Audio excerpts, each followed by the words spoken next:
오늘 우리가 살펴볼 하나님의 말씀은 역대하 8장 17절에서 9장 12절까지의 말씀입니다.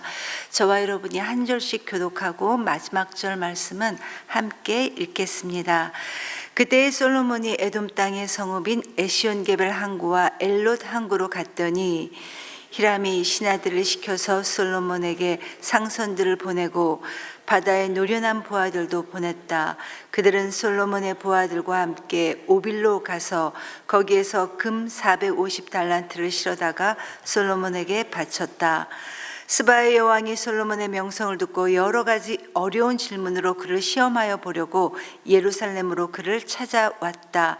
그는 많은 수행원을 데리고 또 여러 가지 향료와 많은 금과 보석들을 낙타에 싣고 왔다. 그는 솔로몬에게 이르자 마음속에 품고 있는 온갖 것들을 다 물어보았다. 솔로몬은 여왕이 묻는 모든 물음에 척척 대답하였다. 솔로몬이 몰라서 여왕에게 대답하지 못한 것은 하나도 없었다. 스바의 여왕은 솔로몬이 온갖 지혜를 갖추고 있는 것을 확인하고 그가 지은 궁전을 두루 살펴보고 또 왕의 상에 오른 요리와 신하들이 둘러앉은 모습과 그의 관리들이 일하는 모습과 그들이 입은 제복과 술잔을 받들어 올리는 시종들과 그들이 입은 제복과 주님의 성전에서 드리는 번제물을 보고 나서 넋을 잃었다. 여왕이 왕에게 말하였다. 임금님께서 이루신 업적과 임금님의 지혜에 관한 소문을 내가 내 나라에서 이미 들었지만 와서 보니 과연 들은 소문이 모두 사실입니다. 내가 여기 오기 전까지는 그 소문을 믿지 못하였는데 내 눈으로 직접 확인하고 보니 오히려 내가 들은 소문은 사실의 절반도 안 되는 것 같습니다.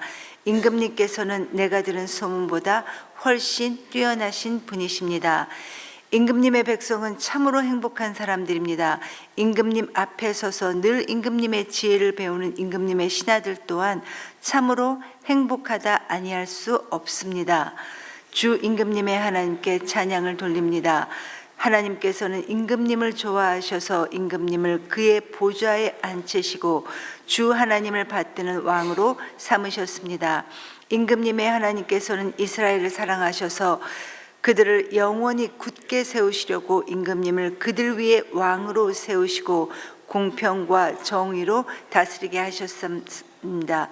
그런 다음에 여왕은 금 120달란트와 아주 많은 향료와 보석을 왕에게 선사하였다. 솔로몬 왕은 스바의 여왕에게서 받은 만큼 그렇게 많은 향료를 다시는 어느 누구에게서도 더 받아본 일이 없다. 히람의 일꾼들과 솔로몬의 일꾼들도 오빌에서 금을 실어왔다. 그들은 백단목과 보석도 가져왔다. 왕은 이 백단목으로 주님의 성전과 왕궁의 계단을 만들고 합창단에 있을 수금과 검은고를 만들었다. 이와 같은 백단목은 일찍이 유다 땅에서는 본 일이 없었다. 솔로몬 왕은 스바의 여왕이 가져온 것보다 더 많이 주었을 뿐만 아니라 여왕이 요구하는 대로 가지고 싶어하는 것은 모두 주었다. 여왕은 신하들과 함께 자기의 나라로 돌아갔다. 아멘.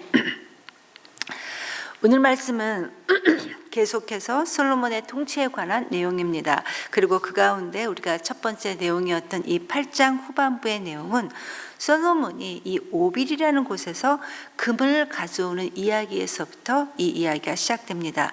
8장 17절 18절을 보면 솔로몬이 에돔 땅을 정복하고 에돔 땅의 성읍인 에시온게벨과 또 엘롯에 있는 항구로 갔다 이렇게 말하고 있습니다. 그리고 그곳에서 이 솔로몬은 해상무역을 활발하게 전개해서 이 오빌이라는 곳에서 막대한 금을 들여오게 했다 이렇게 우리에게 말씀하고 있습니다.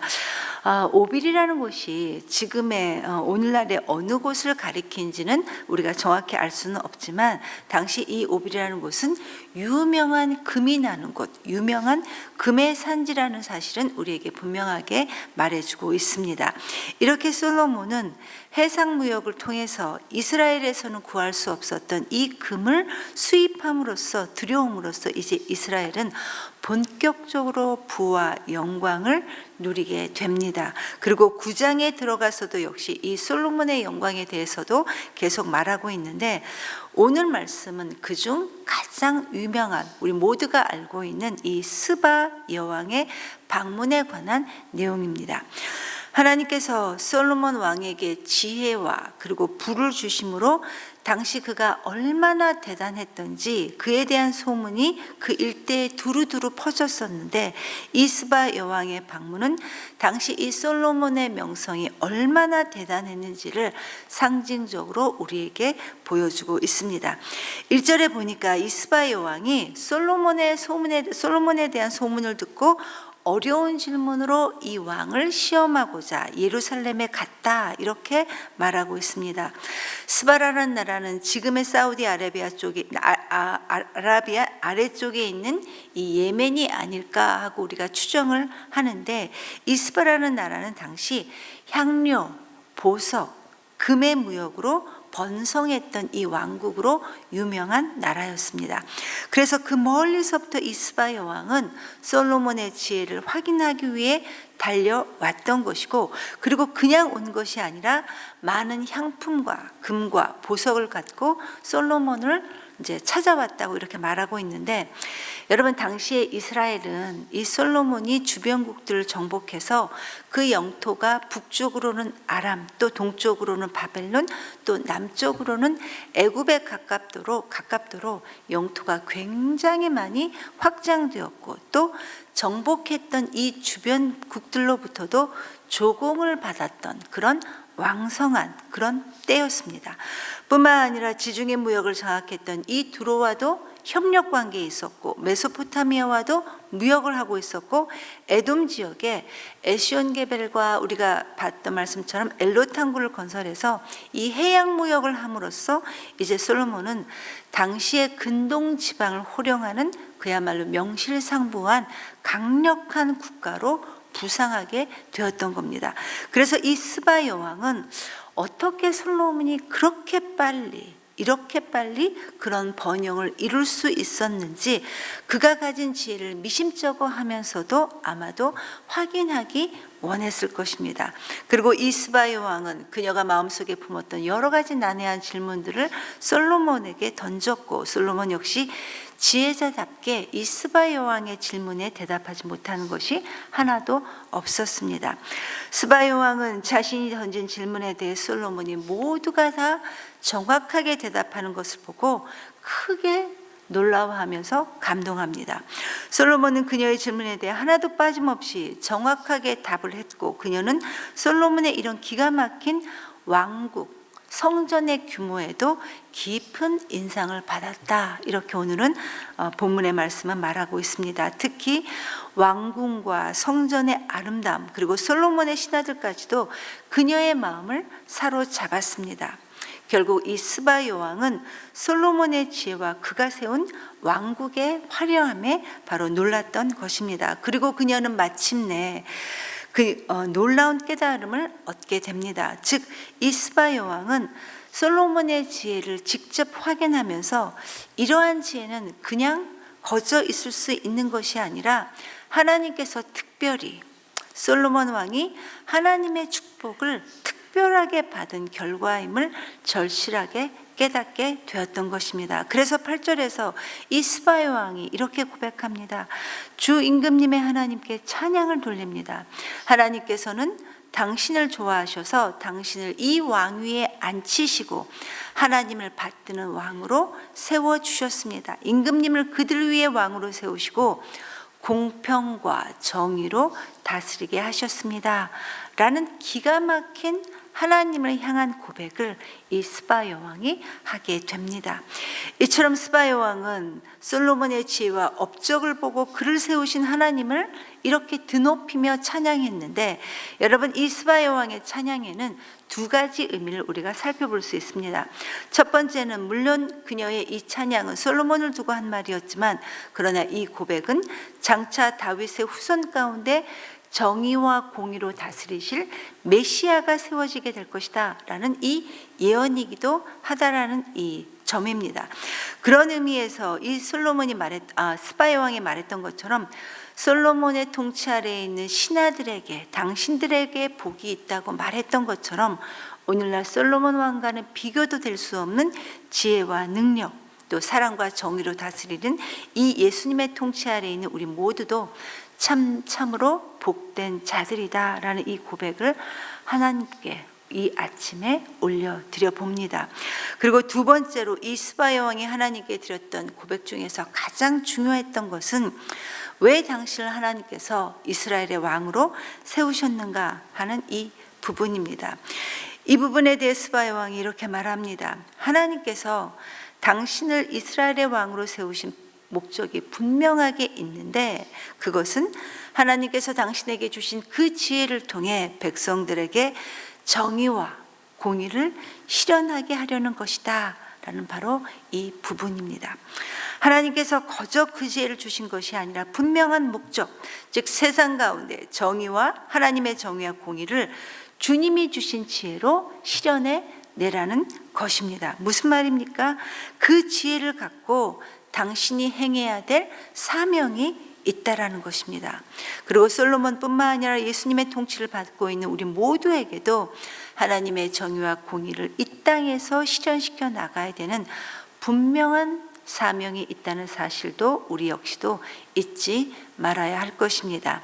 계속해서 9절에서 12절 말씀을 보면 스바야 왕이 솔로몬에게 금을 비롯한 많은 향품과 보석을 예물로 주었다 이렇게 말하고 있는데 10절 11절에 보면 이 예물로 솔로몬이 성전과 왕궁의 계단을 만들고 찬양대가 사용하는 악기를 만들었다 이렇게 기록하고 있습니다.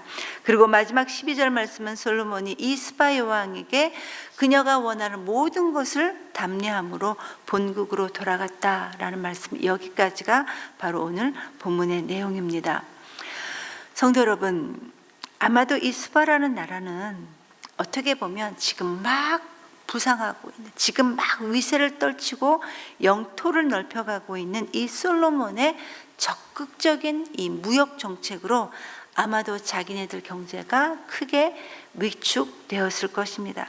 그래서 이 스바야 왕은 이 문제를 해결하고자 친히 솔로몬 왕을 방문했고 많은 예물을 주고 협정을 맺음으로 서로의 무역에, 서로의 나라에 피해를 주지 않기로 이렇게 협정을 맺은 것으로 보입니다. 사실 한 나라의 왕이 단지 다른 나라의 왕의 지혜를 확인하기 위해 그 많은 사절단을 데리고 그 많은 선물꾸러미를 들고 찾아가는 일은 없습니다. 스바야 왕이 솔로몬을 찾아가는 궁극적인 이유는 급속도로 팽창해 나가는 이 이스라엘의 국력, 즉 솔로몬의 영향력 가운데서 상호 국익을 보장하기 위한 아마도 이 협정을 맺고자 한 것이 아닌가, 우리가 이렇게 생각해 볼 수 있습니다. 그런데 이런 가운데서, 이런 일련의 과정 가운데서 이 스바야 왕이 솔로몬의 지혜를 직접 확인했고 이 지혜를 허락해 주신 만왕의 왕 대신 이 하나님을 찬양하는 일까지 일어나게 된 것입니다.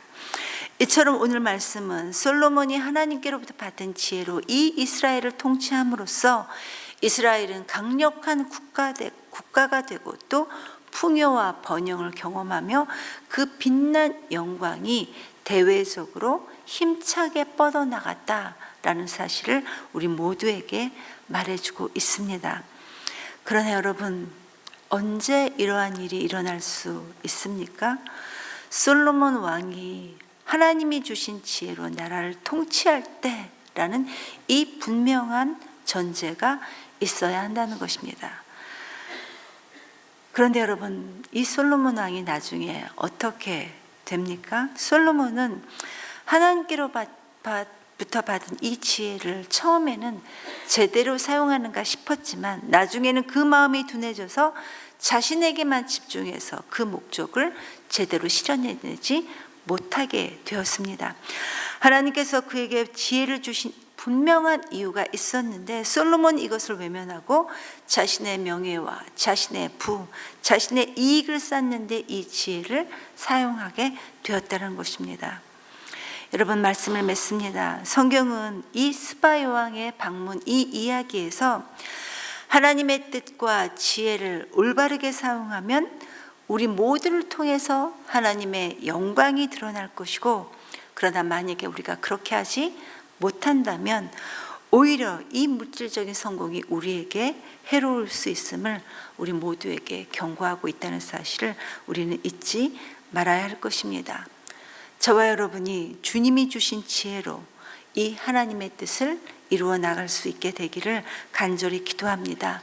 오늘도 주신 말씀을 기억하며 주님, 우리에게 주신 지혜로 우리를 통해 주님의 영광이 드러날 수 있도록, 주님의 이름이 드러날 수 있도록 하나님 우리를 인도해 주시고 우리를 사용해 주시옵소서. 이렇게 기도하시고, 여러분 오늘은 가정을 위해 기도하는 날입니다. 부모된 우리가 먼저 주님 주신 지혜로 우리의 배우자를 섬기고 우리의 자녀들을 섬길 수 있도록 도와주셔서 하나님 우리를 통해 건강한 가정이 될 수 있도록 하나님 도와주시옵소서.